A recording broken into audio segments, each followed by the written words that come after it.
Subscribe now and press the bell icon. Never miss an update. Hello and welcome to my YouTube channel maths with magician Abhi. मैं अभिषेक और आज हम लोग अपने topic को आगे बढ़ाएंगे। हम लोगों ने प्रीवियस वीडियो में miscellaneous exercise chapter first relation and function के क्वेश्चन 4 तक सॉल्व किए थे। अब हम लोग क्वेश्चन 5 को सॉल्व करेंगे। तो क्वेश्चन 5 में क्या कह रहा है कि so that the function f r to r given by f(x) equal to x cube is injective. Injective means it's a 1-1। तो आप 1-1 इसको चेक करिए। तो देखिए जब 1-1 इसको चेक करेंगे 1-1 तो हम क्या लिखते हैं कि late f of x1 equal to f of x2 then implies that x1 equal to x2। अगर ऐसा हो जाता है तो ये 1-1 है, नहीं तो नहीं है। चलिए चलते हैं, लिखते हैं हम f of x1 equal to f of x2। तो ये हो जाएगा x1 का क्यूब इक्वल टू x2 का। देखिए किसी भी नंबर का अगर क्यूब बराबर है, क्लियर है, यानी 1 का क्यूब कितना होता है 9। अब किसी भी 3 का 2 का क्यूब कितना होता है 8। 2 का क्यूब जैसे 8 होता है वैसे ही अब कोई ऐसा नंबर है जिसका क्यूब 8 होता हो, तो ऐसा कोई नंबर नहीं। अगर इसका भी हम क्यूब रूट लें तो 2 ही आएगा, क्लियर। तो किन्हीं दो नंबर्स के अगर क्यूब रूट यानी क्यूब बराबर है तो उनके क्यूब रूट्स क्या होंगे, इक्वल होंगे। फॉर व्हाट, क्यों? क्योंकि हमेशा किसी भी नंबर का जो क्यूब रूट होता है वो सेम आता है, क्यूब सेम आते हैं इसलिए, है ना। अब जैसे आप 27 लिखिए तो वो 3 का क्यूब है, किसी और का नहीं हो सकता। तो अगर दो नंबर्स के क्यूब बराबर है तो हम कहते हैं वो नंबर इक्वल होंगे। Then x1 equal to x2। It's so simple हो गया, clear. So this function is 1-to-1 function, clear. ये फंक्शन जो है वो 1-to-1 फंक्शन है क्योंकि f of x1 x2 f1 fx2 x1 x2 के बराबर आ गया। आई होप आपको समझ में आया होगा। फिर भी अगर आप इसको ग्राफ से देखना चाहें तो आप ये देख सकते हैं कि यहाँ पर बहुत सारे रियल नंबर हैं, जैसे कि 1 2 3 4 5। यहाँ भी आपके रियल नंबर होंगे, है ना। 1 8 1 2 से लेके 8 तक, फिर 12 फिर 27 तक। जो 1 का अगर क्यूब निकालेंगे तो 8 आएगा। अब किसी का भी क्यूब 8 नहीं आ सकता। 3 का क्यूब 27 आएगा, 1 का क्यूब 1 आएगा, 4 का 64 आएगा, 5 का 125 आएगा। तो ये सारा जो फंक्शन बन रहा है ये 1-to-1 फंक्शन है। आई होप आपको समझ में आया होगा। Pause the video and note it down. चलिए तो अब हम बात करते हैं अपने नेक्स्ट क्वेश्चन की। क्वेश्चन नंबर 6 कह रहा है give example of two functions f n to z and g z to z such that golf is injective but g is not injective। That means golf जो है वो 1-1 हो लेकिन g 1-1 ना हो। तो हिंट में आपके पास फंक्शन दिया गया है कि एक फंक्शन आपको f(x) लेना है। आगे भी क्वेश्चन कह रहा है हिंट में f(x) इक्वल टू x। अगर मैं फंक्शन ले लूं f(x) equal to x and gx equal to mod of x। Function किस तरीके से चल रहा है, फंक्शन कुछ ऐसे है। यहाँ पर आपके नेचुरल नंबर है, ये z है और ये भी फंक्शन z है। ये f(x) फंक्शन है, ये gx फंक्शन है। ये इस तरीके से चल रहा है, ये ऐसे चल रहा है और ये फंक्शन golf ऐसे चलेगा। यहाँ पर 1 2 3 4 5 है। यहाँ आपके पास -3 -2 -1 0 1 2 3 है। यहाँ -3 -2 -1 0 1 2 3 और इधर आगे भी है, ये सारे हैं इसमें भी, क्लियर। अब कह f(x) फंक्शन है वो x है और ये जो फंक्शन है वो mod ऑफ x। तो सबसे पहले बताइए कि golf जो है वो इंजेक्टिव है but g is not injective. तो अगर आप g फंक्शन निकालें, देखिए first we talk about g। First g not injective. तो g फंक्शन की अगर हम बात करें तो यहां लिखेंगे let gx1 and equal to gx2 implies that x1 equal to x2. तो gx1 equal to gx2, तो आप लिखेंगे x1 mod equal to x2 mod. Clear है? तो अगर इसको ओपन करें तो plus minus x1 equal to आएगा प्लस माइनस का x2. तो देखिए हो सकता है कि प्लस का x1 हो और माइनस का x2, प्लस का x1 हो और प्लस का ही x2 हो, माइनस का x1 हो प्लस का x2 हो, और माइनस का x1 हो और माइनस का ही x2. तो ये तो ठीक है कि प्लस में प्लस और माइनस में माइनस, लेकिन ये कंडीशन हमारी फुलफिल नहीं होगी कि एक में प्लस एक में माइनस, ये भी बराबर आएंगे. कहने का मेरा मतलब है कि अगर -2 का मॉड करें तब भी 2 आता है, 2 का मॉड करें तब भी 2, -1 का मॉड करें तब भी 1 आता है, 1 का मॉड करें तब भी 1 आता है. तो g जो फंक्शन है वो क्या है? So x1 does not equal to x2, so gx is not 1 1. तो gx तो 1 1 नहीं है. अब हम बात करते हैं गॉफ की. Gauff of x1 equal to होता है गॉफ ऑफ x2 के, तो ये हो जाना चाहिए कि x1 इक्वल टू x2 आ जाए. क्लियर? चलिए, तो g ऑफ x1, तो इसको लिखेंगे g of fx1 equal to g of fx2. अब देखिए x1 और x2 दो अगर अलग अलग एलिमेंट हैं तो ये आ जाएगा g of x1 equal to g of x2. अब यहाँ पर जो वैल्यू है वो यहाँ से दी जाएंगे x1 और x2 की, तो g ऑफ ये हो जाएगा mod of x1 equal to mod of x2. और जब हमारे पास नेचुरल नंबर है, ठीक है, यानी g कहाँ से है? G of is from n to z. तो जब नेचुरल नंबर दिए जाएंगे तो x1 बराबर x2 आएगा, सो इट्स 1 1 फंक्शन. बात को आप समझ पा रहे होंगे बहुत अच्छे से कि गॉफ ऑफ fx1 लिखेंगे तो आप लिखेंगे g ऑफ fx1, और fx1 कितना है? fx1 बराबर हो गया x1. क्लियर है कि x है तो fx1 बराबर x1, यहाँ पे x1 को अगर रिप्लेस करेंगे तो x1 आएगा. तो g of x1 equal to g of x2, तो g of x2 mod of x1 equal to mod of x2. ये भी सेम ऐसा ही हो सकता था अगर इंटीजर्स के होते, लेकिन यहाँ x1 और x2 क्या है? नेचुरल नंबर है. यहाँ आप लिख सकते हैं where x1 and x2 are natural number. ये दोनों नेचुरल नंबर हैं, इसलिए mod of x1 mod of x2 जो है वो x1 x2 हो जाएगा. तो x1 x2 बराबर है, इसलिए ये 1 1 फंक्शन है. आई होप आपको क्वेश्चन बहुत ही इजीली समझ में आया होगा. तो अब आप लिख सकते हैं गॉफ इज इंजेक्टिव, देख लीजिए है, लेकिन g इज नॉट इंजेक्टिव, ये नहीं है. आपने इसको फो कर दिया. Pause the video and note it. चलिए बेटा, तो हम देखते हैं अपना नेक्स्ट क्वेश्चन. क्वेश्चन नंबर 7 कह रहा है give examples of two function f such that n to n and g n to m such that gauss is onto but f is not onto. int पे दिया गया fx equal to x and gx equal to x minus 1 if x is greater than 1 and 1 if x is equal to 1. यहाँ पे x is greater than और equal to 1 दिया गया होगा question में, नहीं x is greater than 1. ठीक है, चलिए तो हम अब बात करते हैं कि f ऑन टू नहीं है लेकिन गॉफ ऑन टू है. तो फर्स्ट बात करते हैं f is not onto के लिए. तो f फंक्शन लिखते हैं कि let fx equal to x square लिखा है, x लिखा है. तो अब फंक्शन हमारे पास f जो फंक्शन है ये n टू n डिफाइंड है. तो fx इक्वल टू x है, यानी ये y इक्वल टू x लिखा हुआ है बेटे. x प्लस 1 है यहाँ पे क्वेश्चन में, देखिए x प्लस 1, ठीक है, x प्लस 1 लिखा हुआ है. क्वेश्चन को ठीक कर लीजिए. fx equal to x plus 1 and gx equal to x minus 1 if x is greater than 1 and 1 if x is greater than equal 1. देखो y इक्वल टू x लिखा हुआ है, x प्लस 1. अब ये y in terms of x लिखा होता है, तो ऑन टू में क्या करते हैं x in terms of y बनाते हैं. ठीक है, तो ये हो जाएगा x equal to y minus 1. Clear? अब यहां लिखिए if y belongs to n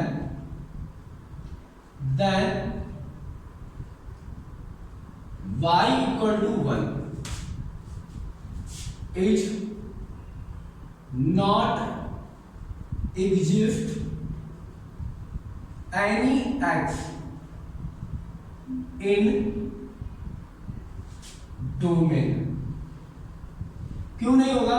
देखिए x की वैल्यू अगर y की वैल्यू आप 1 रखेंगे तो x आएगा x इक्वल टू 1, y की value 1 minus 1 which is 0 does not belongs to natural number. Clear बात हो रही है?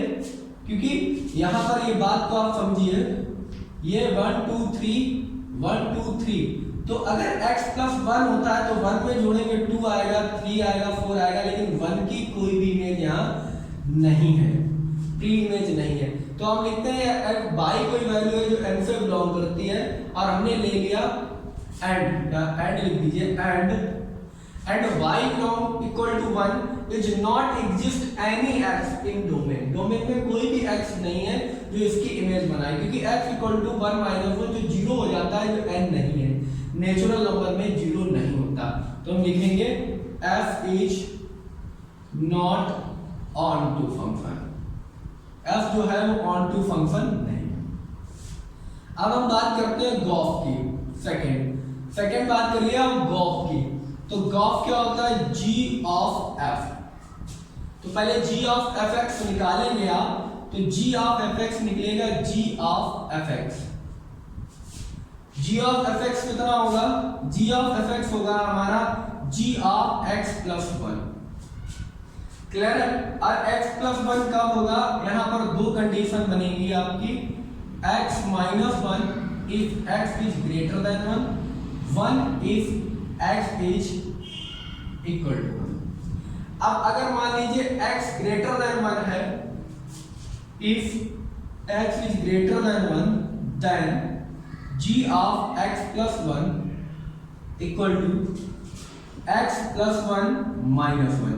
ये x प्लस 1 x की जगह पे पुट हो जाएगा, माइनस 1 से 1 कैंसिल हो जाएगा और हमारा गॉफ निकल आएगा x। अगर 1 है तो क्या होगा? If x equal to 1 then g of x plus 1 equal to ये 1 आ जाएगा, यहाँ x है ही नहीं तो ये 1 आ गया। क्लियर? तो यहां से जब हमने g of x equal to 1 x निकाल दिया, आपने क्या निकाल दिया? G of of x equal to x। That means ये कैसा हो गया? ये ऑन टू फंक्शन हो गया। क्लियर है? ये कैसा हो गया?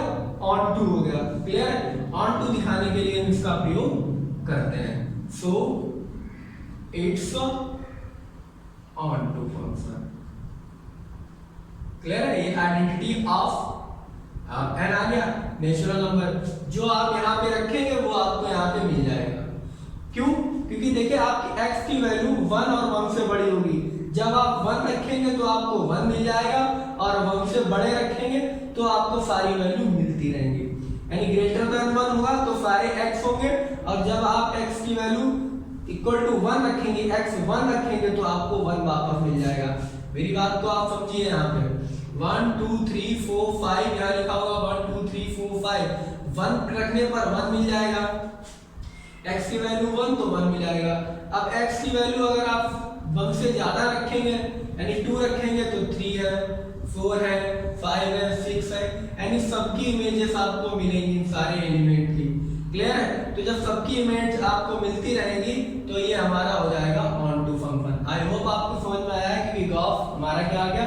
गॉफ ऑफ x के बराबर जब आ जाता है और फॉग y के बराबर आ जाता है तो हम लिखते हैं वो ऑन टू फंक्शन है। फॉग निकालना नहीं है, फॉग भी अगर आप निकालना चाहें तो देखिए फॉग भी निकाल के एक बार देख लीजिए। Fog of x equal to आप क्या निकालेंगे? f of gx।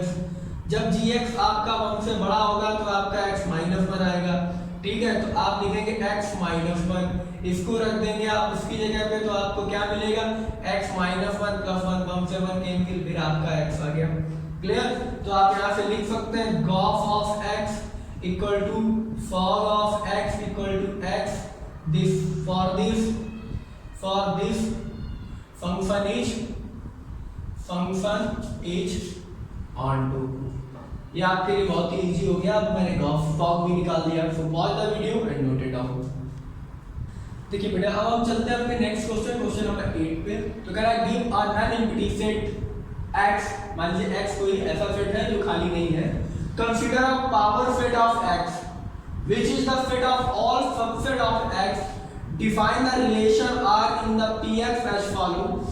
For a subset A and B in Px, A related to B if and only if A is the subset of B. ये आपका रिलेशन गिवन है। Is equivalence relation on Px justify होगा पर।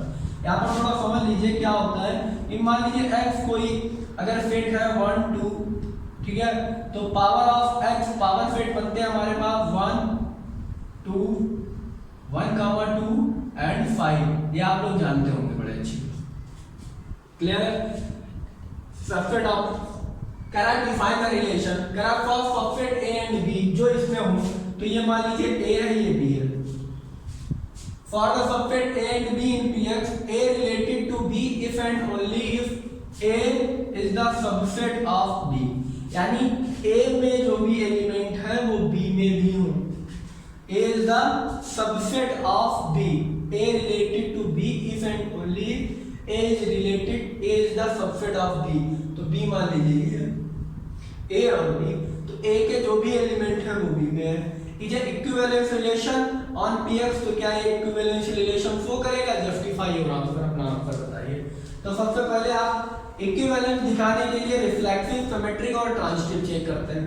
तो पहले जब आप reflexive check करेंगे तो आप पहले लिखेंगे कि देखिए यहाँ से हमें क्या पता चल रहा है कि सबसेट है, तो कोई भी सेट खुद का सबसेट जरूर होगा।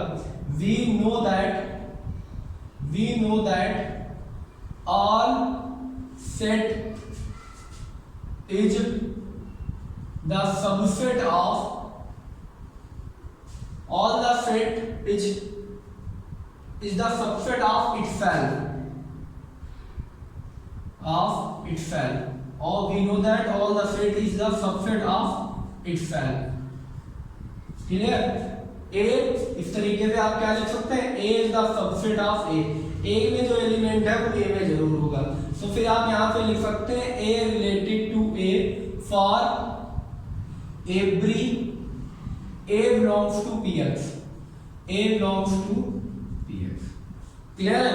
तो A related to A यहाँ पर है, तो हम इसको लिखेंगे so this is reflexive। Next हम चेक करेंगे सिमेट्रिक। सिमेट्रिक देखिए जब आप चेक करेंगे तो आप क्या लिखेंगे कि A is the subset of B। Clear है? अगर A B का सबसेट है and A related to B implies that A is the subset of B, then B related to A equal to B is the subset of A। clear? but A subset of B does not equal to B subset of A। क्यों? क्योंकि अगर A B का subset है तो B A का subset नहीं हो सकता। कैसे? देखिए A जो है वो B का सबसेट है, A में 1 है, B में 1, 2 है, तो 1, 2 1 में नहीं होता। क्लियर है? क्योंकि अगर A इसका सबसेट है तो या तो ये B के बराबर होगा या B से छोटा होगा। तो ये A is the subset of B जो है वो इससे छोटा है। क्लियर है? तो यहाँ पर ये सिमेट्रिक तो नहीं है, so it's not symmetric. Clear? अगर A रिलेट कर रहा है B से यानी A सबसेट है B का, तो B A से रिलेट नहीं करेगा यानी B A का सबसेट नहीं होगा। क्लियर है? तो ये यहाँ पे गलत हो जाता है, B is the not subset of A, तो ये यहाँ पर गलत है। क्लियर? तो ये सिमेट्रिक नहीं है।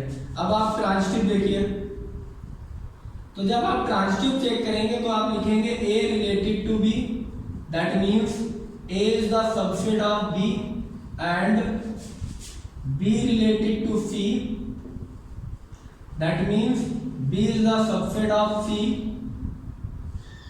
अब देखिए A B का सबसेट है और B C का सबसेट है, देन इट इज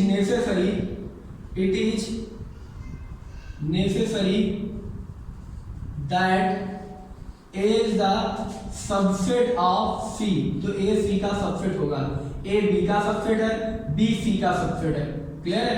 मान लीजिए A में एलिमेंट है 1, B में एलिमेंट है 1, 2, तो ये सबसेट हो गया, A is the subset of B, और B में जो एलिमेंट है वो C में उससे ज्यादा है, तो C में मान लीजिए 1, 2, 3 हो गया, तो ये हो गया B is subset of C। तो आप ये भी तो लिख सकते हैं A is the subset of C, ठीक है। तो आप लिखेंगे A related to C, ये लिख दीजिए पहले, A related to C, that means A is the subset of C. So the function is transitive, अब रिफ्लेक्सिव भी है, सिमेट्रिक नहीं है, लेकिन ट्रांजिटिव है, तो आप लिखेंगे इक्विवेलेंस नहीं है। आप यहाँ से भी छोड़ सकते थे क्योंकि तीनों होने चाहिए और ये सिमेट्रिक नहीं है। जहां पर तीनों में से कोई भी कंडीशन ये फुलफिल ना करे वहां आप लिख सकते हैं इक्विवेलेंस नहीं है, तो आप यहाँ कंडीशन लिखिए। So the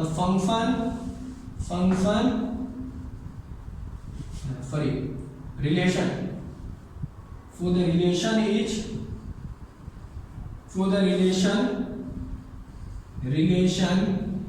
is not equivalence relation,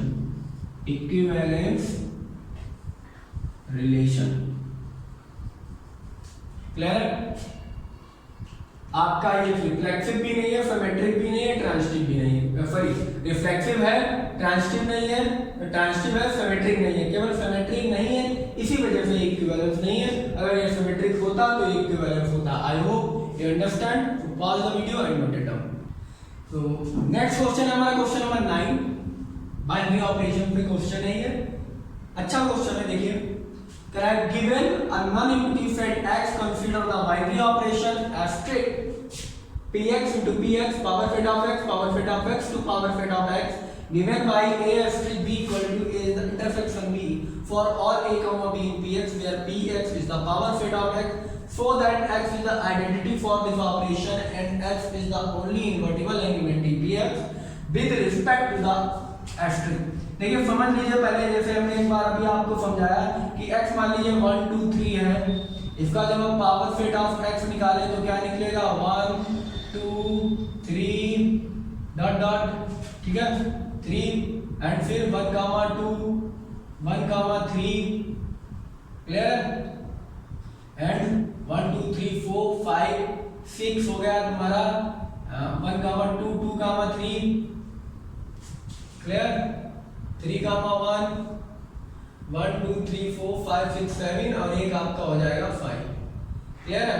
तो यहाँ अगर हम इसको A और B मान लें कि नहीं, एक को दो को, तो कह रहा है A और B क्या होंगे, A इंटरसेक्शन B, एस्ट्रिक का मतलब होगा यहाँ पर A asterisk B equal to A intersection B जो होगा, ठीक है, वो किसमें से होना चाहिए, for A and B in a Px, A और B Px से होने चाहिए, क्लियर है। तो ये इसका क्रॉस, अब जब हम इसका क्रॉस एक Px से फिर करेंगे तो देखिए कुछ ऐसा आएगा, Px into Px, जब इसका कार्टेशियन प्रोडक्ट निकालेंगे तो 1, 1 ये एक ऑर्डर पेयर, फिर 1, 2 ऐसे करके ये दो ऐसे बनेंगे। बात को आप समझ पा रहे हैं?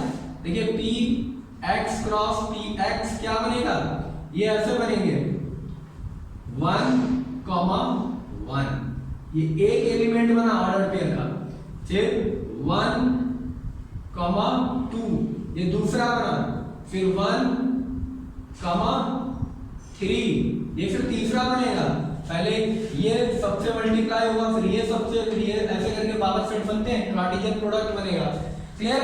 तो कह रहा है where Px is the power set so that X is the identity operation and X is the only invertible in Px with respect to the, देखिए जब भी अभी हम बाइनरी ऑपरेशन में आइडेंटिटी निकालते हैं तो हमें ये मालूम होना चाहिए था कि आइडेंटिटी निकालने के लिए किसी A सेट के साथ अगर हम X का करें, यानी कंडीशन होती है हमारी A asterisk E equal to E asterisk A for A and E belongs to set,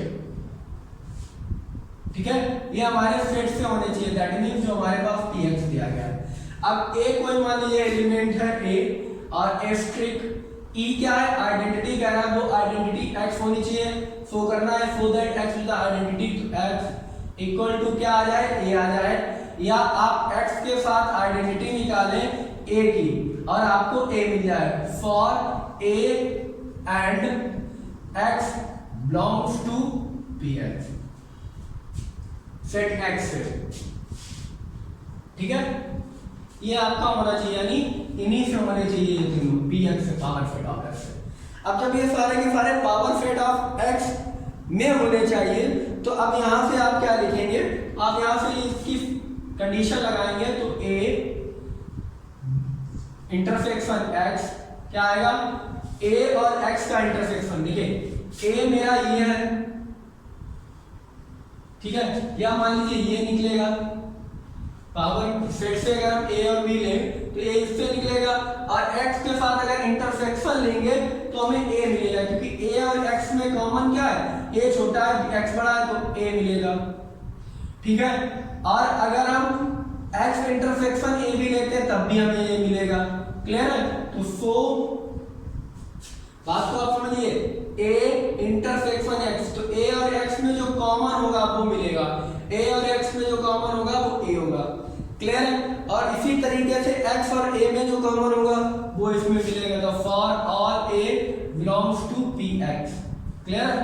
अब देखिए a में क्या है 2, यहाँ है 1 2 3, तो हमें केवल 2 मिलेगा ना, अगर b लिया होता तो 1 2, तो यहाँ 1 2 3 है तो हमें 1 2 मिलता, क्लियर है। आप वहां से समझिए, a को अगर हमने यहाँ पावर फेट में से a इसको माना है और ये x है, तो इन दोनों में कॉमन क्या है 2, तो a मिलेगा क्योंकि इन दोनों में कॉमन मिलता है, ठीक है। x और a, इसमें और a में देखेंगे तब भी कॉमन वाला 2, वही a मिलेगा जो हमने माना है। तो so this x is identity operation,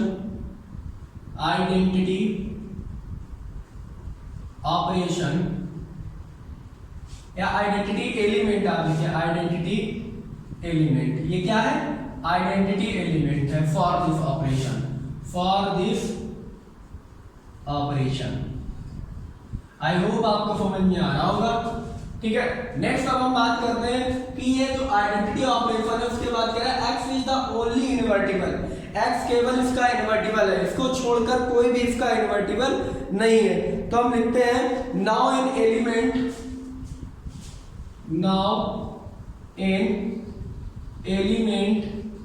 a which is belongs to px have the inverse, ठीक है, इनवर्स होता है या इनवर्टिबल होता है, ठीक है, इनवर्टिबल भी लिख सकते हैं, इनवर्टिबल